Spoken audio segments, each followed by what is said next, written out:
Hello and welcome to the Grand Line Review, your source for everything One Piece. Today we are going to embark on a new and very long journey, exploring the world of One Piece through the wonderful vessels that are devil fruits, with the goal of creating a video encyclopedia of every devil fruit in the series. And today we are going to kick things off with the OG devil fruit, the Gomu Gomu no Mi.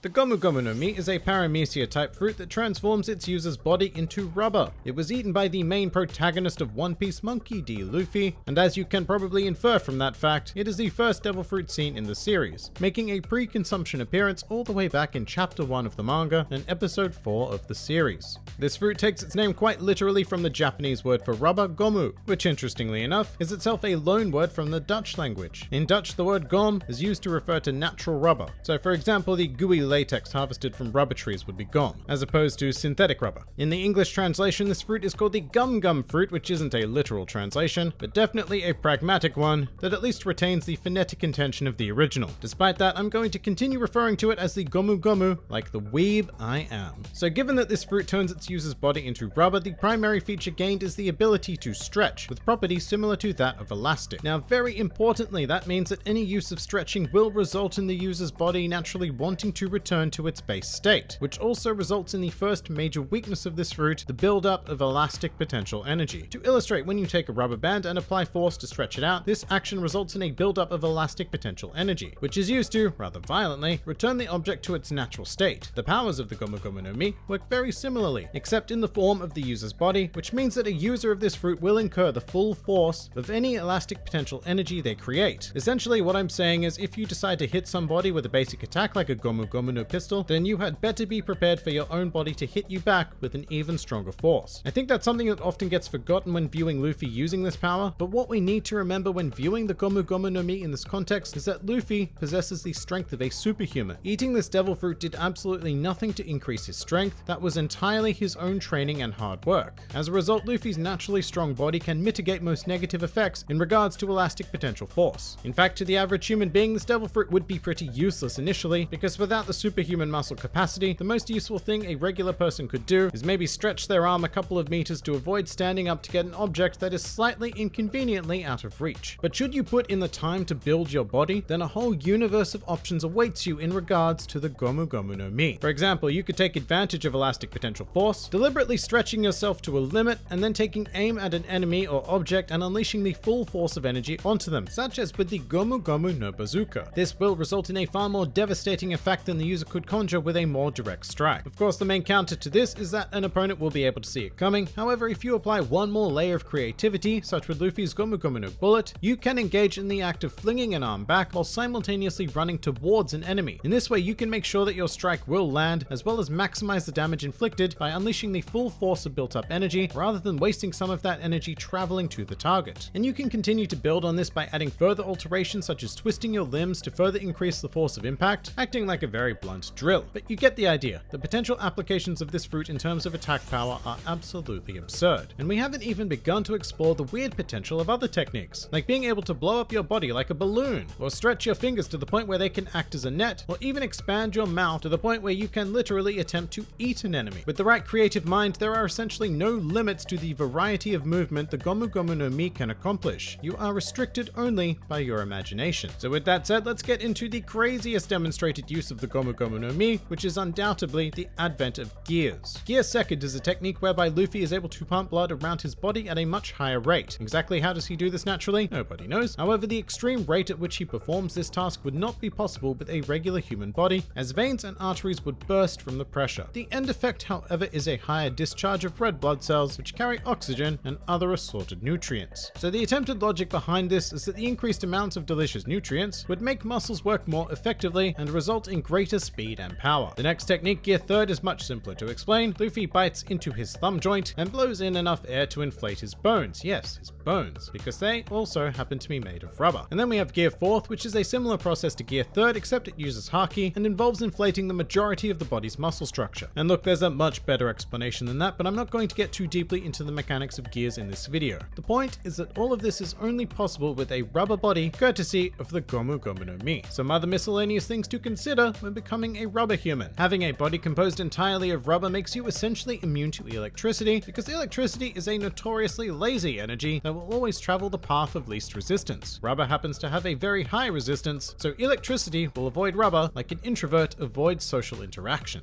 While being a rubber human greatly insulates you against blunt force attacks, you are still very vulnerable to cutting or stabbing attacks. This is particularly problematic when you consider that stretching increases your chances of being struck due to opening up more points of compromise. The stretching powers of the Gomu Gomu no Mi have a finite limit, just as any stretchy substance. This limit may depend on the strength of the user, but in the very first SBS, Oda revealed that Luffy's particular stretching limit is 72 Gomu Gomus, a fictional unit of measurement invented in order to avoid the question. However, if the user does try to go beyond this limit, there is a risk of their limbs being ripped apart. Essentially, the Gomu Gomu no Mi is what I would consider to be a pretty average devil fruit with an absolute ton of potential. However, to access that potential, you need to be an extraordinarily driven individual, both physically and mentally. Your everyday person is unlikely to see a lot of benefit from its consumption, and if it had been eaten by anyone else in the series other than Luffy, it may even be quite forgettable. But instead, the Gomu Gomu no Mi acts as the perfect example of how a devil fruit is only as good as the individual using it. So with that, we are going to commit the Gomu Gomu no Mi as the inaugural entry into the Devil Fruit Encyclopedia.